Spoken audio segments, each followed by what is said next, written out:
Coach, 5 unanswered goals here today. What was the difference from the offense in the first period and then from the second and the third? We were a little slow. We were a little sluggish. Long week of practice, and I thought we took a while to get to our game. And then you take a bunch of penalties, and it's hard to get into rhythm. We killed 6 minutes in the first period, and then some guys are sitting there. So it took us a while to get to our game, but I thought second half of the game we really started playing. Dynamic, like when you're red hot, you won 6 straight entering today, and you're off for that almost week there. How's that dynamic in terms of, do you want to keep playing, or is the rest really needed at that point? A tough stretch, but when you're rolling, you kind of want to keep playing hockey games. But we had a good week of practice. The guys dug in, they worked hard, but it's always tough coming out of those, especially in the first period, to kind of get your legs back under you and kind of the rhythm. And I thought it took a little while for us to get to our game, but once we started playing fast and playing north, you could really see the difference, and our speed took over the game. Post-game, I interviewed Yabo, who's just been red hot right now, 5 goals in his last 4 games. Seemed like he was snake-bitten, almost like a 20-game stretch where he wasn't scoring at all. What do you think is the difference for him offensively right now? Just that first one that finally went in. It was bound to come. He had a lot of chances. He was hitting posts. He was just barely missing. And it was one of those things you knew once one went in, there's going to be a lot to follow. And I think he's getting that rhythm. You can even see it in practice. He's got a little more swagger. He's making more plays. And it just, when goal scorers, when they score, they just have a different, energy about him, and you can really see with him. And last year I think he had a little bit of a slow start too, and he picked up in the second half, and hoping for the same thing this year. Today I asked Wahlberg, what can you take from your experience in juniors and apply it to the rest of the AHL season? He just said it was just with confidence to play with that same sort of mentality that he did over there. How did you see his game here tonight and that first goal on the power play being so critical? I thought he brought that confidence back. Even when we met with him after he got back, he just had a confident aura to him, and I thought he brought that tonight. Just the wall battles and his little more composure with the puck.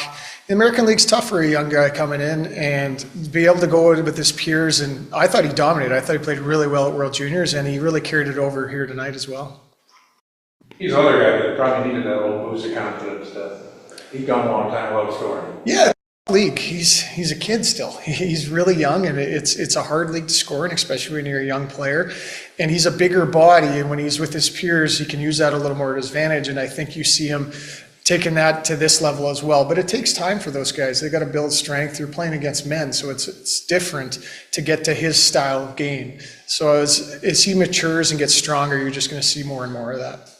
Because at the junior level, because of his size, he was able to do things that don't work the same way against men. Yeah, the D are just bigger and stronger. To be able to hold players off and have a little more time and space, it's different when you're playing against a 6'3", 225-year-old man compared to an 18-year-old. He's played men's hockey though the last few years, so he's prepared for it. But to have an impact, he really took that to another level. I thought at World Juniors, and you see what he's capable of. Tallest referee you've ever seen? Yeah, he was a monster. He was a big man. I think that's the first time we've had him, and he's a big boy. Yeah. He used to play defense. Oh, really? Where? I think in Fort. Oh, okay. So he might have been in Jacksonville a little bit last year. He's a big boy. Yeah. Roseanne got that third goal. How has he kind of evolved over the season to really kind of be the alpha on this team? He's scored some big goals for us.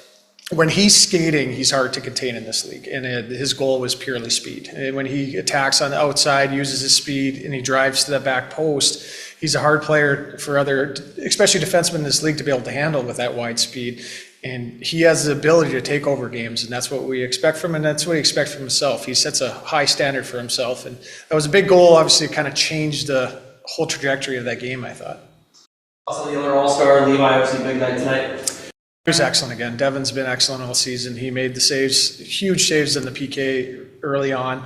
Kept it at 1-0. If that gets to 2-0 on those penalty kills, who knows which way that game goes. And I thought he played big. He looked controlled, and he's been a rock for us all season long.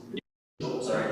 You mentioned the special teams power plays had struggles this year. Thoughts on that tonight? Excellent. Obviously, the 2 goals, but besides that, even the one we didn't score, I thought we created a lot of momentum. That's the biggest thing with power plays. If you can create momentum, even in penalty kills, you can create momentum in your favor, it can impact a game whether you score or not. And I thought we scored, but then also we followed that up with the next power play, really gaining momentum. Then we scored right after the power play, and that's key to winning in this league. You have to win the special teams battle. First game, the lineup gives you some size. Your thoughts how it fit? He played great to his identity. He finished his checks. He was hard on the forecheck. He went to the net hard. I thought he had a real nice dynamic to our group, and he brought what we asked him to do. That's all you can ask. And he had the crossbar there. It would have been nice that one sneak in, but I thought he had a great game for his first game, and hoping to see more of him. Really physical tonight, obviously a lot of penalties, but Rathbone stepping up and taking that fight. How do you feel when you kind of see something like that? Something that's kind of been dying in the game a little bit. Guys dropping the gloves, don't see it as much. Yeah, Bones is a strong guy, and he answered the bell there, and he's been playing really well for us all season. Obviously, when I see that, all I think as a coach is please don't get hurt. But no, it's great. He's our guys. They stand up for their teammates, and I thought he did a great job getting in there. Noah as well. He's been rolling. I don't know if he's ever lacked confidence. He's a confident player to begin with, but I think his game is just growing. He had a really big offseason. He took it to heart and came back bigger, faster, stronger, and it's pouring over into the games. I think he's starting to see that he can control games, and he's really elevated and playing big minutes for us in an important role. Really good job on the penalty kill as well this year. I didn't kill him as much last season. As a 20-year-old defenseman, it's difficult, and he's been just excellent. He uses his size, his reach, and he's one of those guys, we call him a gamer. He just wants to win. The passion seeps out when he's on the ice.